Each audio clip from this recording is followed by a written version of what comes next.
kitty. He's my kitty. Okay, bye. Off you go, you little peasant. Welcome back to my channel, fellow aspiring designers. Today, I have a topic which is very exciting and is meant specifically for you, and that is how to get started on your interior design business. Coming from a marketing background and switching gears into design, I created this video called Getting Started. Now that I have gained new knowledge and tips about the industry, I want to share an updated version. So if you are a new or a beginner designer and you want to turn your passion into a full-time career, then this video is for you.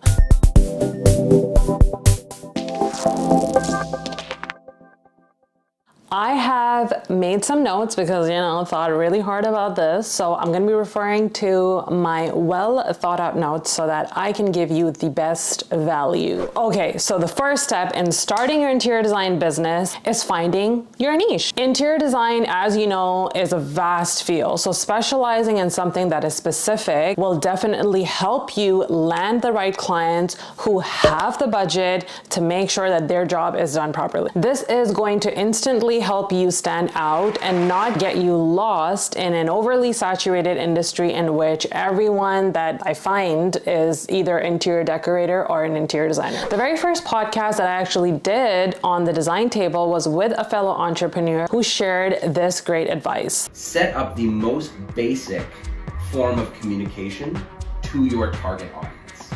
So just figure out, who do you want to do this for? And don't say everybody, because everybody says everybody. Right. But if you say everybody, it'll be for nobody.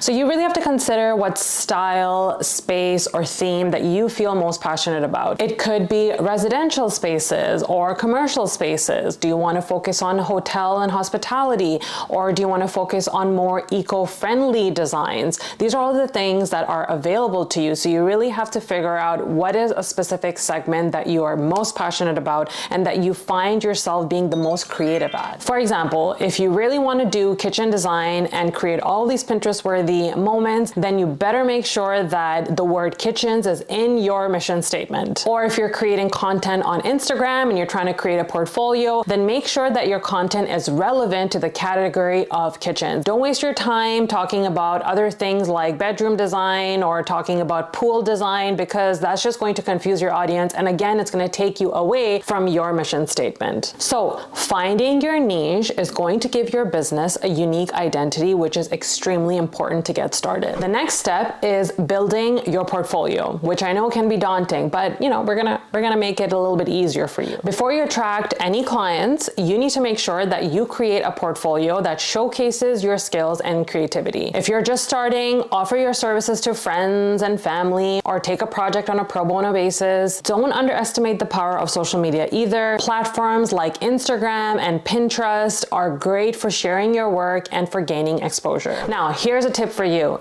If you are struggling to create content on social media, these are some of the things that you can follow. If we're taking kitchen as the example for this video, then you want to make sure that you go out to different suppliers and retailers and get some samples. If there's a specific backsplash towel that you really like, go to that towel store, put a material board together, take a bunch of pictures, post it on your Instagram page, and talk about it. Tell your audience that these are the kind of color palettes that you're really drawn to, that if they hired you as a kitchen designer, this is the kind of vibe and style that you would bring to the table. So these are the things that are going to help you bring credibility to your audience. And then from there, you just watch your numbers grow on social media. Trust me, this is a rule that works. All right, step number 3, and that is networking and collaboration. Now, all my shy people, the word networking makes you want to go hide in a closet. I know, I get it. Even for me, sometimes I tell people that I'm an introvert and they're like, what? You are so not an introvert. But trust me, there's a certain energy level that I have, and I do that just for an end goal that I'm trying to achieve. But if it was up to me, I'd be sitting in a corner with my coffee and book and be very content with life. But nonetheless, if you want to position yourself as a business owner, you want to pitch your ideas and you want to pitch your services, then you need to be a sales agent of your business. You need to network. You need to be at all these trade shows and events with the business card ready, with the phone number ready, that, hey, this is what I do. I'm here to make a connection with you. I'm here to collaborate. If you want extensive tips and details on how you can get started, then definitely check out this video, because I actually go through my own journey at the very early stages of my career and how I actually networked with people in the industry. Just popping in here to say that if you have any questions that are unanswered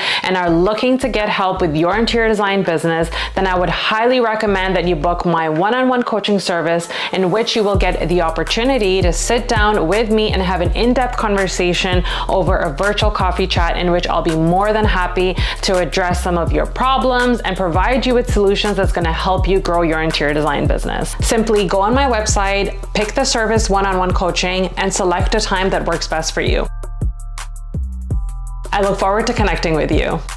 The reason why this is really important is because building a strong network can really lead to referrals and valuable partnerships, and it also enhances your credibility as a designer within the industry. Okay, step 4. Now that you have your portfolio set up, you have identified your niche, it's time to set up your business. Decide on what business name that represents your style and register it properly. You have to first determine whether you want to be a sole proprietorship or whether you want to be a limited liability company, which is also called LLC. If this is something that you want to get maybe a lawyer or some sort of financial consultant to seek their expertise on, then definitely do so, because these are the ins and outs that you as a business owner need to have a very crystal clear understanding on. Step 5, and this is going to be all about the pricing and contracts for your business. It can be challenging to determine how much to charge for your services. Especially when I was starting out, I barely found resources that were available to me online, which is why I made a promise to myself that I'm going to start making videos and I'm going to start helping other designers who are looking to find the same information. So lucky for you, I've made an extensive video talking about my secret pricing strategy that I have finally found works, and you can check it out over here. This is an important one, so trust me, you're going to find value in it. In a nutshell, you basically want to research the industry rates in your region and consider the complexity and scope of your projects. Additionally, you want to make sure that you always have a well-drafted contract that outlines your payment terms, your pricing,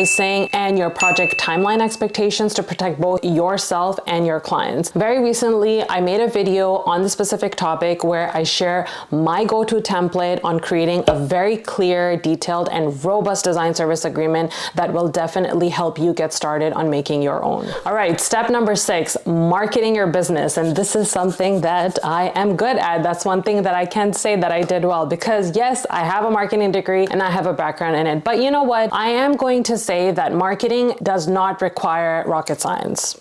Okay, but it does require that creative aspect in your brain. And if you feel like you're the type of person who doesn't have it, then trust me, it's there. You just have to like unlock it. These are some of the tips that are going to help you unlock that marketing brain of yours. You must start with a professional website that lists your mission statement instantly, so that when I visit your page, I am not confused by what you offer and you do not offer. It should list your very top portfolio pictures. So instead of just dumping everything on your website, share the best work. Think about it as your first date. You wear the best cologne, the best shoes, the best clothes. So you want to impress your clients because they're visiting your website for the first time. You want to use your social media to regularly share your work, build that audience, build that trust. And if you are one that shies away from social media, then you will not go far in this business. Because interior design is a very visual form of art, you need to be active on platforms such as Instagram, Facebook, TikTok, and Pinterest. And lastly, when you take on your first few projects, do not be shy to reach out to your clients for a testimonial, because those testimonials are going to look amazing on your website. It's going to bring you that credibility, and you can even post them on your social media page and share the experience that you gave your client that was very pleasant and positive. The last step that I'm going to tell you is all about providing exceptional customer service. In the business of interior design, there's a lot of gray areas, and I'm the first one to say that. When you're working with clients, you are working with their emotions, you're working with their feelings, and most importantly, you're working with money, their money that they will be spending on their forever home. So this entirely is a very sensitive and touchy industry to be in. However, you have to take all of those things aside, and you have to make sure that none of that gets treated personally, but gets treated professionally. Make sure that you set up a process and a structure that is effective from the very beginning, that has no loopholes, that protects you from clients abusing and taking advantage of your service, services and ensures that you're able to give them a positive experience. No matter what, it is essential that you listen to your clients' needs, you communicate effectively with them, you are always there to deliver on your promises, and most importantly, you are there to be their problem solver. Happy clients are important because those are the type of clients that are more likely going to recommend you to their friends. And being in this business for about 3 years now, I've definitely noticed that a referral goes a long way. As you're watching this video, I just want you to remember that success doesn't happen overnight. So be patient and continue honing your skills. If you're passionate and if you are dedicated to your craft, it will shine through your work and it will attract the right clients that you are going after. If you found this video helpful, don't forget to give it a thumbs up and subscribe for more interior design business tips and tricks, because I'm here providing you just that. Let us know in the comments below if there is any specific topic that you want me to cover, and I will happily do so. Until next time, happy designing and best of luck with your interior design journey.